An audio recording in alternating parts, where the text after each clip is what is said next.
Hello, everybody. Happy Friday to all of you guys. It's Dave Neal, stand-up comic and host of Bachelor Nation News, and we've got some more pieces to the puzzle for this season of The Bachelor. Clayton's finale is Tuesday night. We have a Monday night, Tuesday night, 2-episode special finale. We're going to do a before and after live stream for each. It's going to be aggressive. There's going to be a lot to talk about. And here's a still photo from the Women Tell All. At the end of this video, I'm going to share with you the still photo they just released of all the women that attended the Women Tell All. It used to be they tried to include everyone from the seasons, right? Didn't they used to do that? And everyone would be like, who are you? And I think what they realized is they're just going to include the essential personnel. And speaking of one of the essential personnel, we have Teddy calling out Sarah and others responding to Teddy's calling out of Sarah, namely Serene and Hunter.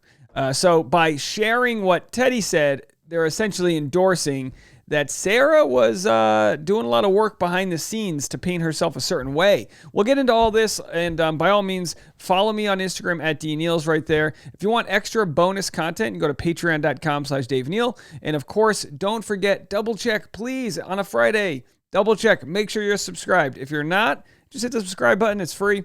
And let's get into it. So here's the clip I'm going to share with you guys. Teddy discussing confronting Sarah.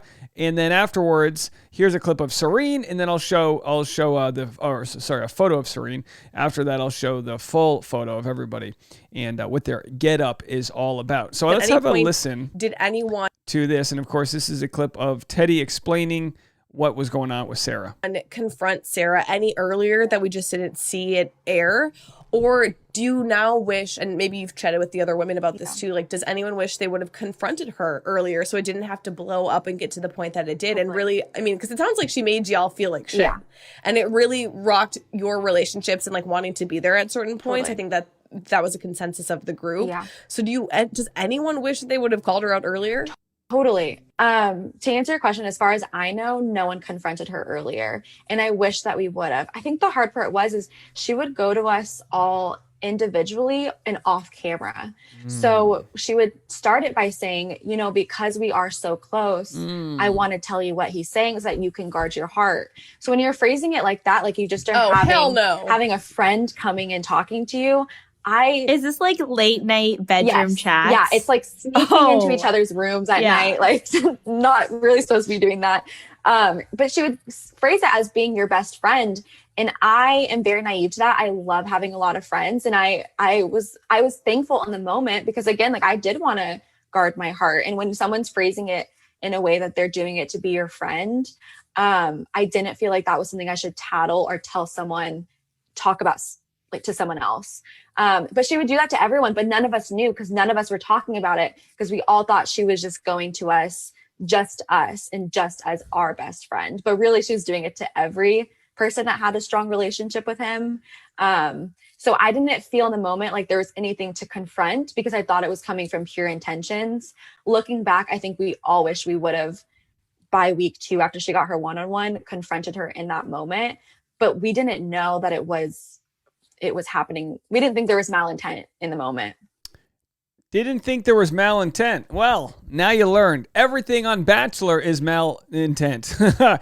Well, Teddy, so this is interesting, right? Because this is how like master manipulators work. They say, hey, between you and me.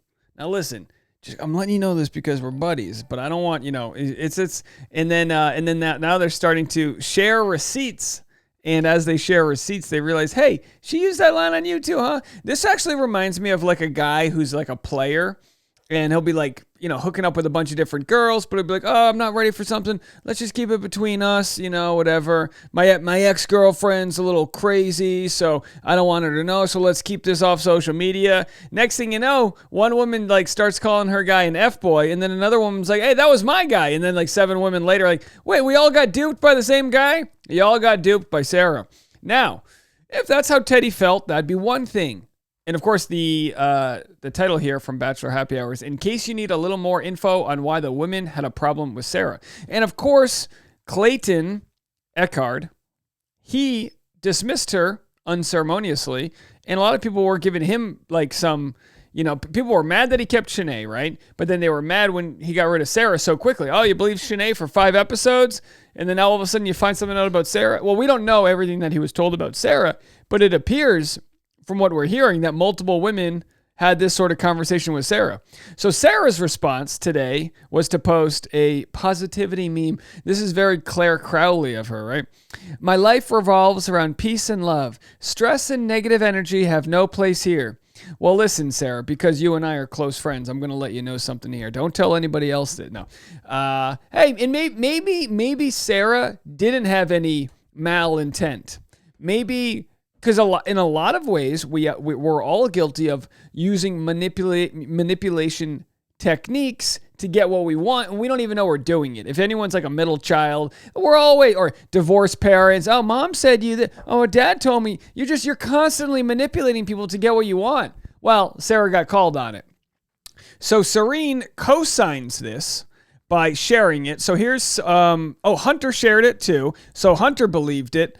So Serene believed it. And then here's what Serene didn't have anything else to say. They're going to let the women tell all do all the talking. But here's a nice little TikTok from Serene. I'm not going to play much of the audio because it always gets copyright infringed. But here's Serene before the women tell all. Now get ready for it. Oh, and then here's the after the putting the outfit on, doing the thing. So clearly Serene and Teddy right there are living their best lives. And, they've exchanged receipts. They see what's going down.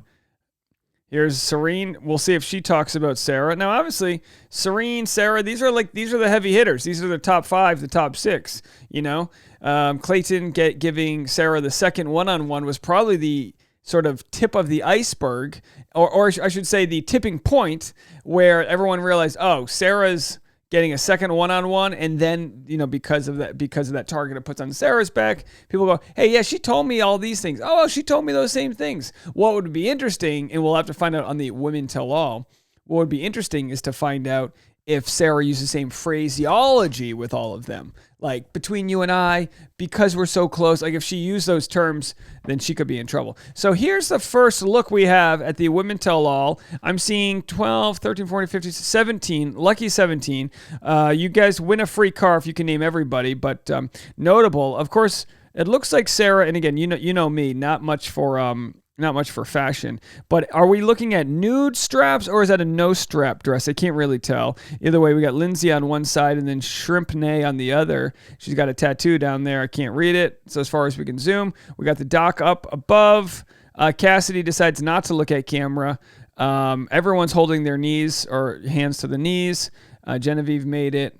And Teddy, Serene, and then was this top left? She was the one who left on the first night, but then we had others that left on the first night and that we never heard anything from. So interesting selection. Of course, Sally Carson, unless I'm wrong, Sally Carson came out but didn't stick with the cast. We know she never officially made it onto the show, so we'll have to see what they have in store for her. And then I'll just read a couple of your comments here regarding the Serene co-signing what Teddy said about Sarah. Because, there's always going to be a he said, she said, but at the end of the day, it is what it is. And when multiple women say the same thing, then we start to develop, okay, she's there's different factions within the community. Someone said, I've been following some of these women on Instagram for a while now, and I was surprised when Serene shared this. Serene doesn't really story much about the show or stuff related to the show, like podcast interviews, aside from hers. Susie, for example, always hypes the other woman up. She shared on her story some of the interviews like Gabby's and Marlena's. I don't remember Serene doing the same. It's just not her social media personality.